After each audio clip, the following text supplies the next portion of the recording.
Dan dari situ dia tengok kan mereka berdua ini, tengok sebelah kanan nggak ada, tengok ke sebelah kiri nggak ada. Pas dia udah ngelewatin bau singkong itu, tiba-tiba nih kan si Bejo di belakang nih, dari ekor matanya ini kayak Assalamualaikum warahmatullahi wabarakatuh. Kembali lagi bersama gua Shan dalam segmen Komet Kamit Misteri. Di video kali ini gua bakalin bawain cerita yang dialamin, kita sebut saja Bejo. Bejo ini merupakan pemuda yang kerjaannya ini pengacara. Kalian tahu sendirilah pengacara itu apa. Pengangguran, banyak acara. Dan di sini di suatu malam nih, dia ngalamin kejadian horor. Penasaran apa kejadiannya? Langsung saja kita berkomet kami.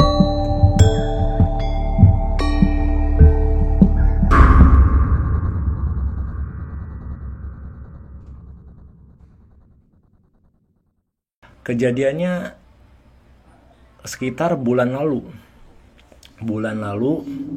dan di sini seperti biasa si Bejo ini ya namanya juga masih nganggur ya. Jadi kerjaannya ya kalau siang molor tidur, kalau malam begadang. Di suatu malam nih, tepatnya di malam Jumat. Di malam Jumat ini, ya biasalah kalau malam ini si Bejo ini ya suka nongkrong tuh sama anak-anak. Bejo ini asli orang Lampung. Ya gua nggak mau sebutin ya daerahnya ya. Intinya di Lampung. Bejo ini suatu malam, tepatnya malam Jumat, Bejo ini nongkrong nih. Habis isya, berangkatlah dia ke tempat nongkrongnya. Berangkatlah jarak sekitar 2 km, nyampelah di tempat nongkrongan dan bertemulah nih sama dua orang temennya. Dua orang temennya ini kita sebut saja namanya Jono dan satu lagi namanya Bono. Ya, mereka bertiga ini kayak udah solid lah. Solid ya, mereka berdua ini juga sama-sama pencari kerja, masih nganggur juga. Ya seperti biasalah, gak ada kejadian apa-apa, nyantai mereka ngobrol, main HP dan sebagainya. Dan singkat cerita, waktu nunjukin pukul jam 11.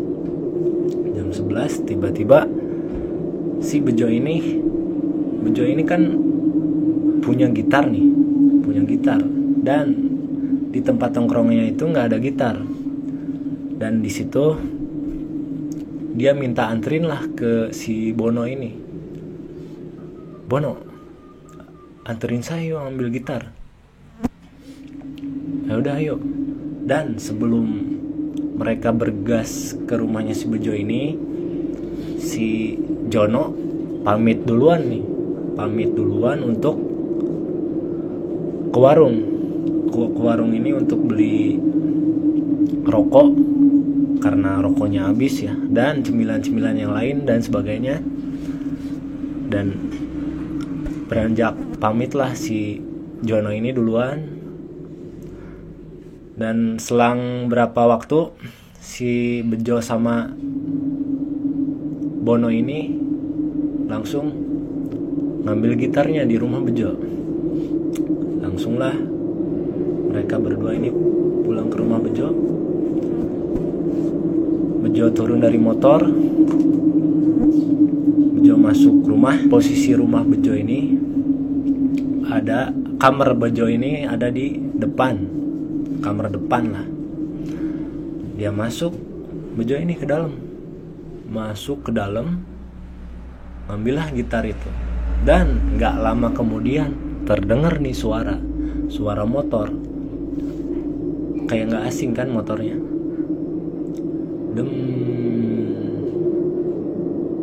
Bener aja, itu suara si motornya si Jono. Mereka kayak lagi ngobrol-ngobrol di luar tuh sama si Bono. Entah apa yang mereka bisikin. Si Bejo ini udah ngambil gitar kan. Dia bergegas lagi keluar dan nanyain nih ke si Jono. Kenapa lu? Kok mukanya panik kayak gitu? Dan si Jono ngejawab nih, coba deh kalian lewat ke sana, ke arah warung. Ada bau singkong. Dan di situ ya, di sini Bejo karakternya ini takut nih. Cuma yang si Bono ini pemberani lah, sedikit memberani gitulah. Dan diajakin nih sama si Bono, Jo, ayo kita cek ke sana. Kata si Bejo, gak mau takut. Selang dari situ dan akhirnya si Bejo ini ya mau gak mau kan nganterin dia nih. Ngikut sama si Bejo ini. Sama si Jono ini. Sama si Bono, sama si Bono. Akhirnya dia berangkatlah naik motor. Adalah sekitar lokasi yang bau singkong ini ada jaraknya sekitar 50 meter lah, gak jauh dari rumahnya si Bejo ini. Dan di situ si Jono duluan ke tempat tongkrongan ya. Jadi si Bejo sama si Bono ini nyobain ngecek bau singkong itu. Apa bener ada apa enggak. Langsunglah dia berangkat. Dan naik motor. Nggak lama dari situ tiba-tiba nih kecium nih bau singkong bakar. Dan di situ Bejo udah merinding tuh, bulu kuduknya, tangannya merinding semua. Dan si Bejo ini nanya, kan Bejo yang dibonceng nih, si Bono yang nyetir. No, lu ngebauin nggak? Iya, gua merinding. Langsung lo di situ ngebut kan. Nggak selang dari situ kan ketemu warung. Nyampe lah di warung situ. Kata si Bejo ini, no, kok baunya masih ikut ya bau singkong bakar ini. Dan coba tengok ke belakang, gak ada siapa-siapa belakang. Dan di sini si Bono ini nanyain ke orang-orang yang nongkrong di situ kan. Di warung itu ada orang-orang nongkrong, anak-anak nongkrong lah. Nanyain, apa kalian ada yang bakar singkong? Kata orang-orang yang nongkrong ini, gak ada. Lah, terus siapa yang bakar singkong tengah malam kayak gini? Dan dari situ, ya singkat cerita, dia langsung balik lagi ya, nyusul si Jono ini kan. Jono kan sendirian di sana di tempat nongkrongan mereka bertiga ini. Dia balik lagi nih. Cuma yang mereka takutin ini kan mau ke tempat balik ke tongkrongannya ini, dia harus ngelewatin bau singkong itu. Ya mau nggak mau kan si Bono sama si Bejo ini harus ngelewatin itu. Ya kata si Bono gini, ya udah Bejo, kita berdoa aja semoga nggak apa-apa. Berangkatlah di situ. Pas posisi si bau singkong itu, kecium lagi tuh bau singkong. Cuma yang nggak semerinding kayak tadi, kayak pas ngelewatin pertama tadi. Cuma ini sengaja nih sama si Bono ini, sengaja dipelanin motornya sambil nyari-nyari sumber bau singkong tersebut. Takutnya kan ada yang ngebakar singkong. Cuma yang di sini yang bikin heran ini, nggak ada asap, nggak ada apa-apa. Bau singkong itu nyengat banget. Dan dari situ dia tengok kan mereka berdua ini. Tengok ke sebelah kanan nggak ada, tengok ke sebelah kiri nggak ada. Pas dia udah ngelewatin bau singkong itu, tiba-tiba nih kan si Bejo di belakang nih. Dari ekor matanya ini kayak ada sosok hitam. Dan bener aja pas dia nengok nih, kan posisi motor nih agak pelan kan. Pas dia nengok ke sebelah kanan, bener aja ada sosok hitam tinggi. Dan ternyata itu berbulu, matanya merah. Dan bener aja ternyata itu sosok genderuwo. Dan di situ Bejo langsung merinding. Jadi nih atau langsung nepak pundak si Bono kan. No ngebut langsung. Wah, ada tah sosoknya. Langsung kan Bono ngebut. Dan singkat cerita nih, sampailah di tempat tongkrongannya. Dan udah sampai di tempat tongkrongan, dan mereka berdua ini nyeritain nih ke si Jono. Kata si Bono ini, wah bener Jon, di situ ada bau singkong. Ternyata tadi ada sosoknya. Ya nggak selang dari situ, sekitar pukul 12, jam 12 malam, mereka yang ngobrol-ngobrol, ngopi-ngopi sambil gitar-gitar, nggak ada kejadian apa-apa lagi tuh. Dan setelah itu singkat cerita sekitar jam 1:30 mereka pada pulang nih ke rumah masing-masing. Ya udahlah, namanya juga udah jamnya udah sepi kan, udah pada ngantuk juga. Akhirnya mereka pada pulang ke rumah masing-masing. Kan kamarnya ini ada yang paling depan nih, di paling depan si Bejo ini masuklah. Cuma yang bikin dia merinding, ya suasana di malam Jumat itu, angin gede kayak hujan tapi nggak mau hujan. Pokoknya angin tuh gede kayak gitulah.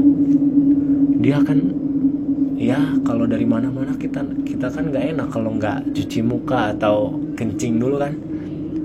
Dia bingung tuh, mikir di kamarnya, gua ke belakang atau enggak ya, ada nih sekitar 5 menit. Akhirnya dia ngeberaniin nih ke belakang, tapi ya dengan ya masih merinding kayak gitu kan. Ya inget kan kejadian yang tadi yang dia habis ngeliat sosok genderuwo itu, masih kebayang-bayang tuh. Dia ke belakang aja ngeberaniin diri. Jadi posisi kamar mandinya ini ada di belakang, tepatnya di luar. Kamar mandinya di luar tapi di belakangnya. Ya ke belakang lah. Udah di situ aman aja, nggak ada kejadian apa-apa. Setelah dari kamar mandi, tiba-tiba perutnya lapar. Berhubung ada mie instan stoknya nih di kulkas, dia langsung lah masak mie. Tapi itu juga dengan keadaan siaga, tengok. Ya dia berhalusinasi terus lah pada malam itu. Dia ketakutan dan disertai angin yang berhembus kenceng banget kan. Siu. Selang dari situ masak mie, kemudian mie itu siap dikonsumsi, makanlah mie itu. Tapi nggak di dapur, dia bawa ke depan. Soalnya dia ketakutan nih, makan di depan. Udah beres makan, dia kan mau minum, lupa ke belakang. Akhirnya dia mutusin ke belakang lagi nih buat ambil air minum. Ngambilin teko kan, airnya itu ada di teko, masukin ke gelas kan. Itu sambil gemeteran gitu kan, Jadi dia kebayang-bayang terus sosok itu. Gak lama dari situ minum, langsung lari ke depan lagi dan mutusin buat langsung tidur nih ke kamarnya. Sekitar jam 2 malam nih, dia itu mencoba untuk tidur, tapi gulang-guling dia nggak bisa tidur. Ini kenapa ya? Ditambah ya angin kenceng banget kan, gulang-guling kok ini mata nggak mau merem-merem dan nggak ngantuk-ngantuk gitu. Coba aja merem gulang-guling, dan akhirnya dia pun tertidur. Selang beberapa menit kemudian, dia ada kali ini tidur cuma 5 menit. Tiba-tiba dia kaget kan, kebangun nih, kayak kaki kayak ada yang narik. Dan dia kan namanya juga lagi enak-enaknya bisa tidur kan, baru 5 menit. Tiba-tiba melek tapi belum melek sempurna tuh, setengah melek lah. Tiba-tiba dia kaget bukan main tuh. Dan lu tahu apa yang narik kaki dia ini?